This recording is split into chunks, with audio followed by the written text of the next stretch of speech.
I didn't do anything wrong, just followed my heart. But the next thing I knew, a courier was at my door with legal papers, and my husband of 7 years was smiling in photos with our kids, without me. All because I thought choosing his best friend was harmless. I didn't think it was wrong at first. I thought I was just doing what any woman would do after 7 years of the same man, the same dinners, the same quiet house. Daniel was dependable, yes, but dependability can feel like a cage when you start craving something brighter. That's how Ethan slipped in. I told myself it was harmless. Just a drink after work, just a laugh that Daniel never gave me anymore. But looking back, I can see that was the first crack. Our house had always been calm, almost too calm. Daniel worked late at the insurance office, came home, kissed me on the cheek, and asked about my day. I used to think that meant safety, but somewhere in year 6, I started thinking it meant boredom. He never raised his voice, never surprised me, never even argued properly. Everything with him was soft. And Ethan was sharp.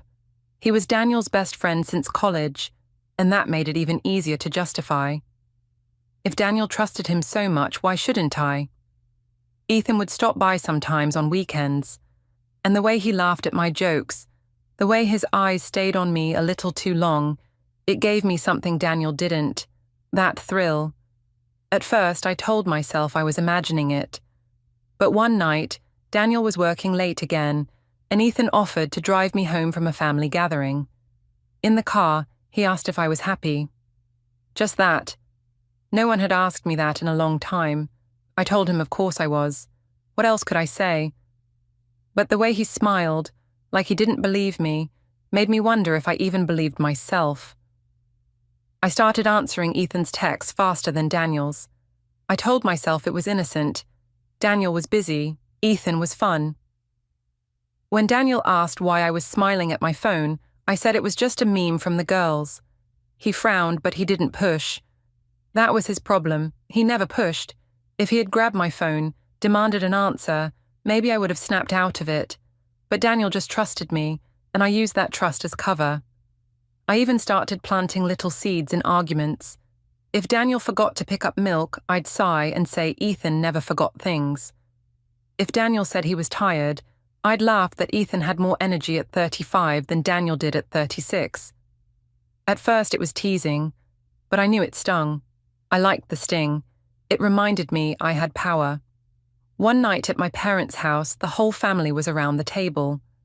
My father was asking Daniel about his work, and Daniel was giving one of his usual dry, careful answers. My sister asked if we ever did anything spontaneous, and before Daniel could speak, I laughed and said, Ethan was the one who got me out of the house. Everyone chuckled, but I saw Daniel's face go blank. My father didn't notice, but Amelia, his mother, did. She stared at me across the table, tight-lipped, like she'd already guessed. When we got home, Daniel asked me why I embarrassed him.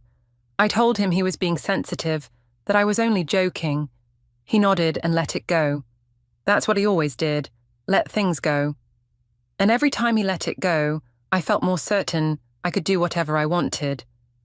Ethan and I started meeting at the bar near my work. Nothing dramatic, just casual drinks. People started whispering, but I told Daniel they were jealous. I said I couldn't even talk to a man without people turning it into gossip. He wanted to believe me, so he did. That was the difference between them. Ethan gave me fire, Daniel gave me silence. Of course, the whispers grew. At a cousin's birthday dinner, one of my uncles joked about how much time Ethan and I spent together. Daniel tried to laugh, but his jaw tightened. Later that night, he asked me directly if anything was going on. I told him he was paranoid, that his insecurity was unattractive. He apologized to me. Imagine that. He apologized for even questioning me. I let him. I acted hurt, told him if he didn't trust me, maybe he didn't deserve me. He looked crushed, and still, he didn't press.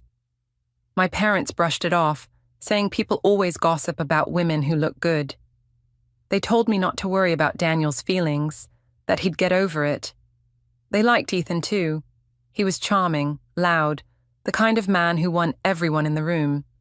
Compared to Daniel's quiet nature, Ethan always looked like the star. I leaned into that. I started dressing up more, making sure people noticed. When Daniel asked why, I said I was tired of being invisible. He didn't argue. He just said I always looked beautiful. I rolled my eyes. Compliments from him felt empty. From Ethan, they felt like oxygen. By the time Daniel caught the whispers from his friends, it was already too late. They teased him at a barbecue, asking if he was going to lose me to his best friend. I laughed along. He didn't. That night, he tried again to ask me what was happening. I turned it on him. I said he was boring, that he never paid attention to me, that Ethan made me feel alive. His eyes hardened, but he didn't shout. He just went silent. And in that silence, I thought I had won. I thought I had him trapped. What I didn't realize was that the silence wasn't weakness. It was planning. The first real crack in my control came at my mother-in-law's dinner table. Amelia looked me straight in the eye and said she didn't like how I was behaving. She said a married woman shouldn't be laughing in bars with her husband's best friend. I told her she was old-fashioned. I told Daniel later that if his mother couldn't respect me, maybe I shouldn't attend family gatherings. He said nothing, just nodded. But when I turned away, I saw his reflection in the window. He wasn't blank anymore. He was watching me. He was thinking. That scared me more than if he'd shouted. The moment that sealed the whispers into truth came at a family dinner, when I leaned too close to Ethan.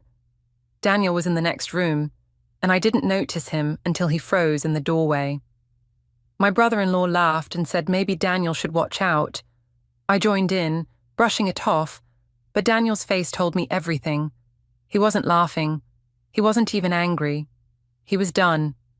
That night, for the first time, he didn't ask me anything. He just sat on the edge of the bed, staring at the floor, while I tried to explain it away. I said he was being paranoid, that people loved to make drama out of nothing. He didn't respond. He just looked at me once, long and cold, then turned off the light.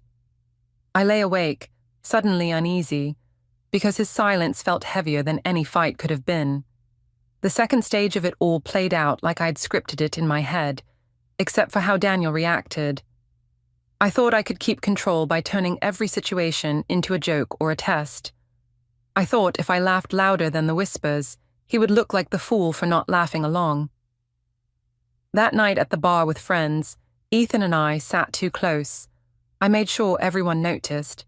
I kept brushing his arm, leaning in to hear him, even though I could hear him perfectly well. The others teased, saying we looked like high schoolers sneaking around. I threw my head back and laughed, saying maybe they were jealous because they didn't have our spark. Daniel was at the end of the table, watching quietly. When someone raised a toast to the happiest couple in the room, Ethan and I clinked glasses before Daniel could even move. He kept his face still, but I saw it, that tightness around his jaw. Later, on the ride home, he asked why I embarrassed him. I told him I was just being social. I told him he was imagining things, that his jealousy was suffocating me. I even said maybe if he had more energy, people wouldn't make those comparisons. He went silent. That silence became his habit, but back then I still mistook it for weakness. The following weekend was worse. Daniel's mother Amelia invited us to dinner. She had that look, the one mothers get when they already know something, but want to see if you'll admit it yourself. She asked me straight out why I was spending so much time with Ethan. She didn't even lower her voice. Daniel's sister shifted in her chair, uncomfortable, while Amelia stared me down. I said Ethan was just a friend, that people in this family clearly didn't understand how men and women could be close without it meaning something. Amelia didn't blink. She said a married woman should respect her husband enough not to look like she was chasing another man. Daniel didn't say anything in my defense. He didn't say anything at all. That made me angry. On the way home, I accused him of letting his mother humiliate me. I said if he loved me, he would have stood up for me.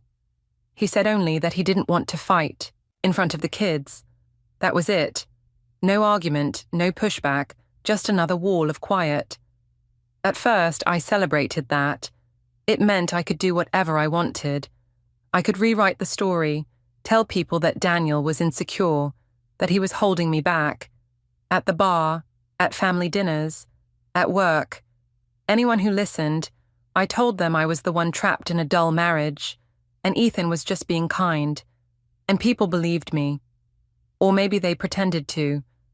My parents said Daniel should be lucky I hadn't left him already, that women like me didn't stay with boring men forever. My sister rolled her eyes but didn't challenge me. Even Ethan seemed to like the story when I told it, laughing that Daniel never knew how to keep up. What I didn't see then was how much it cut Daniel every time he heard those words. I thought he'd swallow it like always. But something was changing in him. At another party, one of Daniel's old college friends made a joke about Ethan being my real husband. Everyone laughed except Daniel. He just picked up his drink, stared into it, and said nothing. I took his silence as surrender. I leaned into it even more, teasing him in front of everyone that he was the quiet type, while Ethan was the life of the party. The laughter stung him, I could tell, but he never confronted me. Instead, he stood up, excused himself early, and left me there. I stayed, of course. I wasn't going to let him ruin my night. Ethan drove me home later, and in the car he said maybe Daniel just wasn't strong enough for me. I laughed, pretending I agreed, but part of me wondered why Ethan hadn't made a single move beyond words. He liked the attention, but he never risked anything real. That made me nervous, though I didn't admit it then. Back home, Daniel was waiting. He didn't yell. He didn't accuse.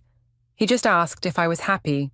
I rolled my eyes, said he was acting like a victim, and went to bed. He didn't follow. The next morning, he made breakfast for the kids as if nothing had happened, but he barely looked at me. His silence was colder now. It wasn't avoidance. It was something sharper. When my own father heard about the argument, he told Daniel he needed to fight harder for his marriage. My father thought he was encouraging him, but it made me feel invincible.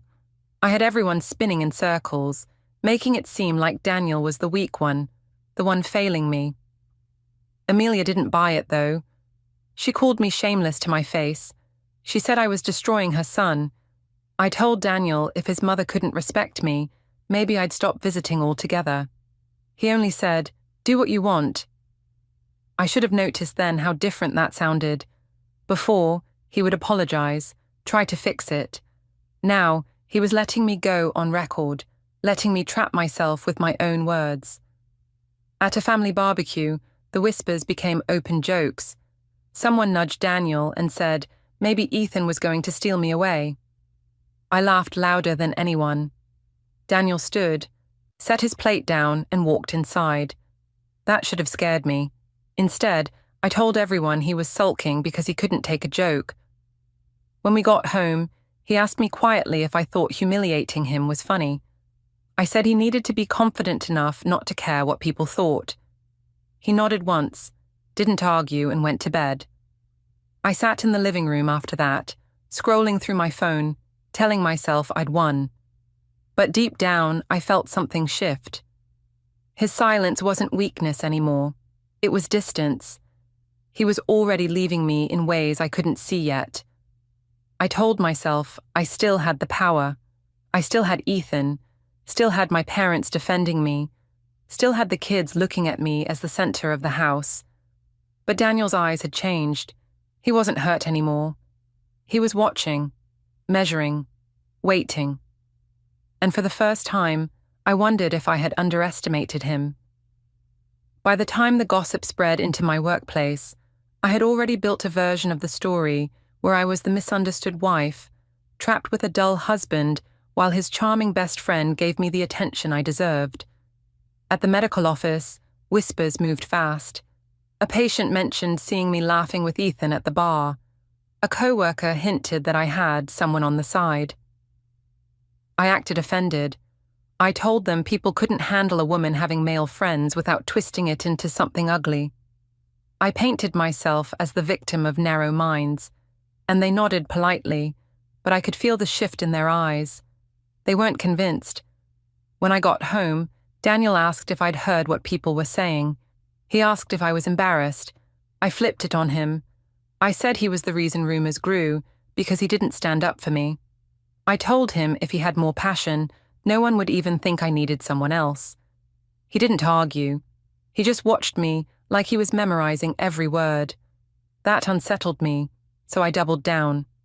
At dinner with my family, I told everyone Daniel was controlling, that he didn't want me to have friends. My father immediately sided with me, saying Daniel should be grateful I even stayed with him after 7 years. My mother just looked away.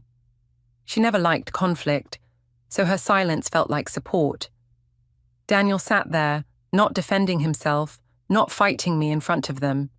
He just ate quietly while I made him the villain. And yet, there was a calmness about him that I couldn't place. It wasn't defeat, it was something else. The children felt it too. Lily started asking why Daddy didn't laugh anymore. Jacob clung to me more, but I knew it was because the air at home had grown heavy. I brushed it off, told them Daddy was tired from work. Daniel didn't correct me. He kissed them goodnight, tucked them in, and barely looked at me. Ethan, on the other hand, was becoming less reliable. He used to text constantly, always ready with jokes or compliments. Now he replied late, or not at all. When I asked if we were still meeting, he'd say he was busy. I laughed it off to my friends, said men always pulled back when things got serious, but inside I panicked. What if Ethan was slipping away just when Daniel was slipping too? I tried harder to pull Ethan back in, dressing up for the smallest excuses to see him. But Daniel noticed. He asked why I was putting so much effort into my appearance lately. I told him it was because he never noticed me. He said only that he noticed more than I thought. That sentence lingered, even after he walked out of the room. His friends started pulling back too. At gatherings, they avoided me, or worse, looked at me with pity. One of them muttered something about loyalty under his breath, and when I demanded he repeat it, he just shook his head. Daniel's circle, once warm to me, was closing its doors. I told myself they were jealous, that they were taking sides because they couldn't understand passion. But late at night, I replayed the way they whispered when I walked in, and I felt my control slipping. Amelia, his mother, was relentless. She called me a disgrace at her own dining table, saying I was dragging her son's name through the mud. I accused her of being old-fashioned, of never liking me from the start. Daniel said nothing, but his silence was different now. He wasn't protecting me, but he wasn't defending himself either. He was watching everyone argue, like he was cataloguing witnesses. When I stormed out, slamming the door, he didn't follow. That scared me more than if he had. My own father was still in my corner then. He told me Daniel should be fighting harder, that men needed to prove themselves if they wanted to keep a woman like me. I used that line often, telling Daniel he was letting me slip away. He never snapped, never begged, just listened. I thought it meant he was broken. I thought it meant I'd won. At work, the whispers grew sharper. A colleague told me in a low voice that she saw Ethan with another woman. I laughed in her face, but my chest tightened. I texted Ethan that night asking where he'd been. He replied hours later, saying I was imagining things. That was the first time I realized I didn't hold him the way I thought. Still, I spun the story at home, saying Daniel's jealousy was pushing me toward other people. I even told him that if he kept acting paranoid, he'd drive me into Ethan's arms. He didn't even flinch. He just said, "If that's what you want, you'll do it anyway." No yelling, no fight, just a simple sentence that left me shaken. The kids started noticing the distance more. Lily asked me why Daddy didn't smile at dinner.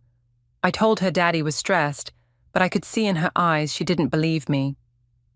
Jacob started running to Daniel more often, hiding behind his legs. They sensed something I refused to admit. Daniel was already leaving me, not with his body but with his heart. At another family dinner, my brother-in-law asked a careless question about Ethan. I laughed too, Loud, too long, and leaned closer to Ethan than I should have. Daniel walked in from the kitchen just then. He froze, not saying a word, just watching. My brother-in-law joked that maybe Daniel should keep an eye on his wife. The table laughed, but Daniel didn't. His face was unreadable. That was the first time I felt the ground shift under me. Later that night, he didn't confront me. He didn't ask questions. He just sat on the bed, hands folded, staring at the floor. I tried to make him talk, but he wouldn't. Finally, I snapped and said he was boring, that Ethan made me feel alive. He looked at me once, steady and cold, then turned off the light without a word. I lay there in the dark, uneasy for the first time. His silence had changed. It wasn't the silence of surrender anymore. It was the silence of a man who had already decided what to do. The night it all boiled over started like any other. Dinner with the kids, Daniel sitting across from me quiet as usual, me filling the silence with complaints about work and how exhausted I was. I noticed him watching me more closely than usual, his fork still in his hand but unmoving. After the kids went upstairs, he finally spoke. He asked me calmly if I was happy. I snapped back that he always asked the wrong questions. I said I wouldn't have to look elsewhere if he gave me what I needed. His face didn't even twitch. He just asked me what I thought I was doing with Ethan. My chest tightened, but I forced a laugh. I told him he was paranoid, that people loved to make drama out of nothing. I accused him of being controlling. I even told him his jealousy was making me sick. He didn't rise to it. He didn't argue. He just looked at me and said in a flat voice that our daughter had told her teacher she thought Mommy liked Uncle Ethan more than Daddy. The words made me freeze. I hadn't realized Lily had been listening, processing, repeating. I tried to turn it on him again, said he was twisting a child's words, that he was trying to make me the villain. But inside, I felt the first true crack. Daniel didn't push further. He simply stood, gathered some papers from his desk, and placed them on the counter. Then he told me he was going out. I asked where. He only said he had things to take care of. I tried to act smug, told him fine. Maybe I'd call Ethan if he was going to abandon me for another boring evening. He didn't bite. He walked out the door with that folder tucked under his arm. I told myself it was nothing, probably just work. But when I heard the car drive off, the silence in the house felt different, heavier, final.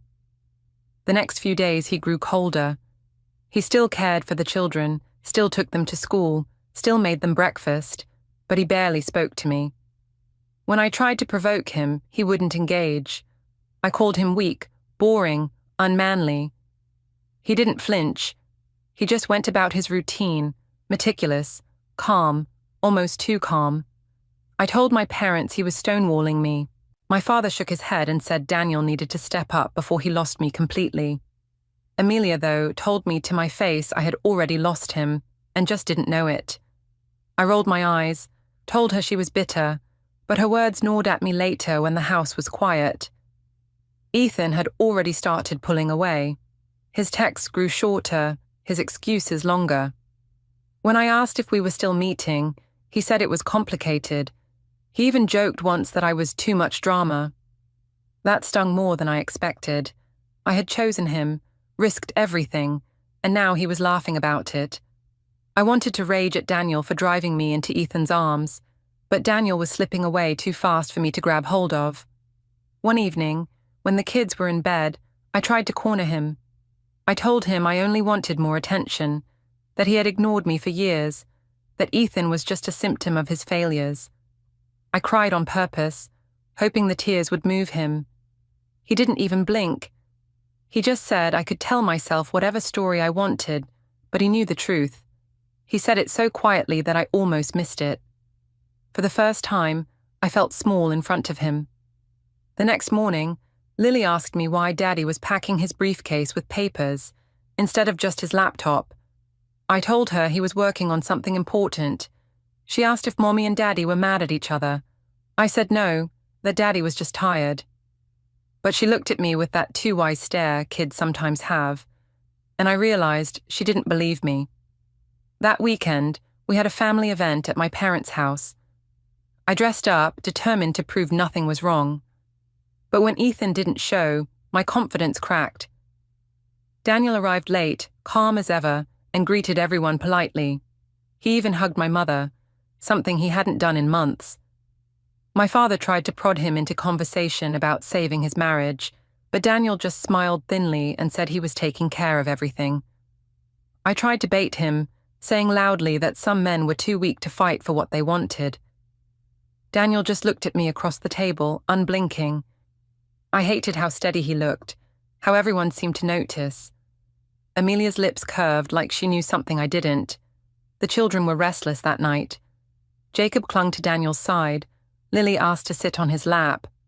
I told them to stop smothering him, but Daniel pulled them close. He whispered something to Lily that made her giggle. I felt like an outsider in my own family. Later, when we got home, I demanded to know what game he was playing. He said only that everything would be clear soon. Then he went to his desk, added more papers to that folder, and locked it away. I barely slept that night. I stared at the ceiling, wondering what he was planning. I thought about Ethan, about how distant he had become, how I hadn't heard from him in days. I thought about Amelia's cold eyes. For the first time, I wondered if maybe I had gone too far. But the thought passed. I told myself Daniel was bluffing, that he'd never really leave, that he was too weak, too attached.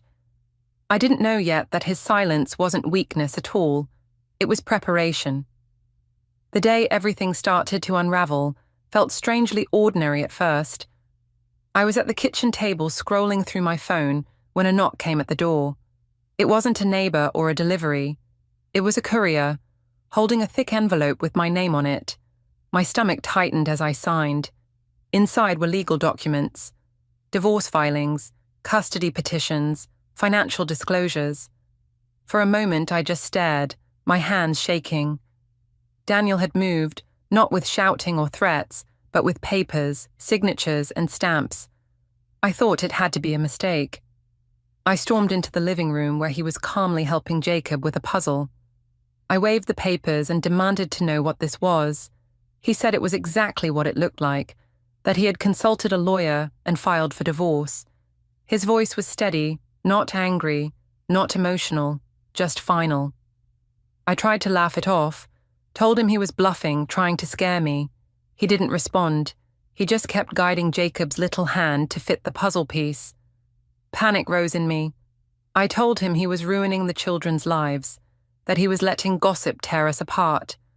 I said Ethan meant nothing, that it was all a misunderstanding. He looked at me then, directly, and said he had all the proof he needed. My chest went cold. Later that night, I went to my parents' house, waving the papers around, begging for them to defend me. My father at first said Daniel was overreacting, but when I handed him the documents, his face changed. He flipped through photos, me and Ethan at the bar, leaning too close, Ethan's hand on my back. There were call logs, screenshots of messages. My father's jaw tightened. He didn't shout, but the way he handed the folder back told me he was done defending me. My mother just shook her head, disappointed, and walked away. I had never felt so cornered. When I reached out to Ethan, desperate, he pulled away completely. He said he hadn't asked for this kind of drama, that Daniel was his friend, and he didn't want to get dragged deeper. I begged him to at least stand by me, but he said I was too much trouble. I realized then that I had gambled everything, and Ethan wasn't even willing to play. He cut me off, blocked my number. The humiliation was unbearable. Meanwhile, Daniel was suddenly glowing. People who had whispered behind his back were now praising his dignity. Amelia hugged him in public, her eyes flashing at me like she had won. His friends rallied to him, congratulating him for finally standing up. Even my co-workers, who had laughed at the rumors, started treating him with sympathy, calling me reckless. I told anyone who would listen that Daniel was cold, that he was using the law to punish me, but no one was buying it anymore. The tide had turned. At night, I tried to reason with him. I cried, begged, told him he still loved me deep down. He didn't shout, didn't gloat. He just told me the court would sort everything. His calmness was unbearable. It was like I didn't even exist to him anymore, except as a name on a file. The children felt the shift too. Lily clung to him, asking if she was moving with Daddy. Jacob started crying whenever I raised my voice. I told them Daddy was trying to take them away from me, but Daniel shut that down quickly. He said in front of them that he wasn't taking them away, he was protecting them. His voice was gentle, but the words stabbed. Amelia called me unfit in front of everyone at a family gathering. My father, who used to defend me, stayed quiet. My own family had gone cold.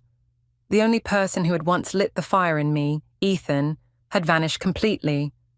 I was left with nothing but my excuses, and no one wanted to hear them anymore. The final blow came when I saw the photo. Daniel posted it online. Him smiling with the children, Amelia by his side, all of them radiant. I wasn't in it.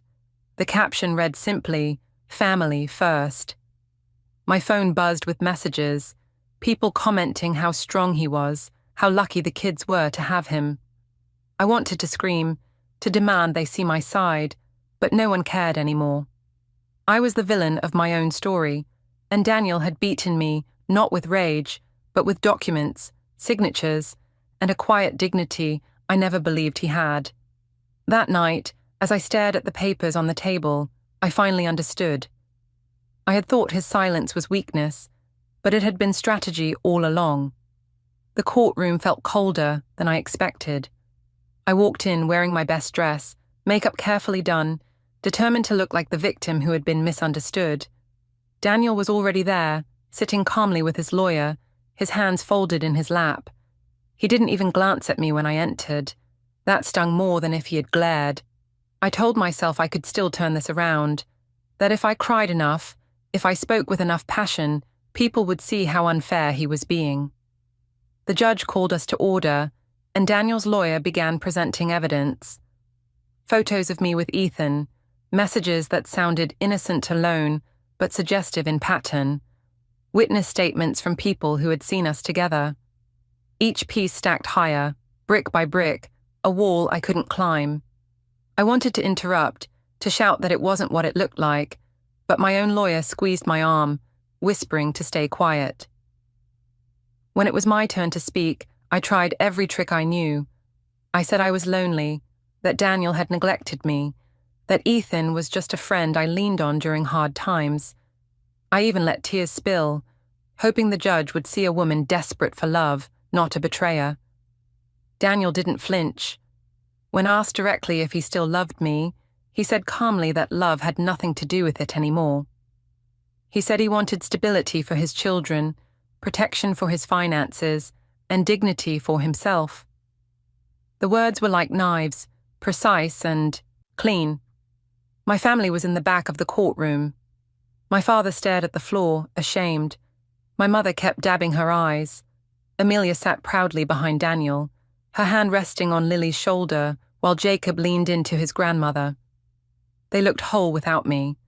That sight gutted me more than the evidence. I tried one last tactic. I said Daniel was performing for the court, pretending to be calm when really he was vindictive. I accused him of trying to destroy me, of weaponizing the children.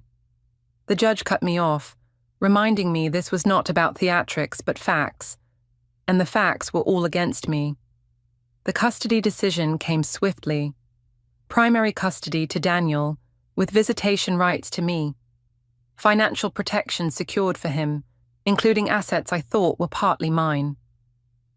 The lawyer read the terms like reading a grocery list, each item stripping away pieces of the life I had taken for granted. Daniel didn't smile, didn't gloat. He just nodded respectfully, thanked the court, and gathered his papers. When the judge asked if I had anything else to say, my throat closed. I wanted to scream that he still loved me, that he couldn't really walk away after 7 years. But looking at him, steady and distant, I knew it wouldn't matter. He had already walked away long before this moment. Outside the courthouse, People congratulated him. Friends clapped his shoulder. Relatives embraced him. I stood apart, clutching my purse, my carefully applied makeup cracking under the weight of tears. I tried to call out to him, to say we could still fix this, but he didn't even turn his head. He bent down, lifted Jacob into his arms, and took Lily's hand. Amelia walked beside him, her expression triumphant. They looked like a perfect family, one I no longer belonged to. I told myself this wasn't fair, that he had turned everyone against me, but deep down I knew I had done that myself. I had thought cheating with his best friend made me powerful, untouchable. Instead, it left me with nothing. No Ethan, no husband, no respect, just whispers and pity. The last image I have is Daniel walking away, his children holding on to him, his back straight, his shoulders strong. He didn't even glance at me. That was the end. Don't forget to hit like, subscribe, and turn on the bell so you don't miss the next story. Write in the comments from which city you are watching.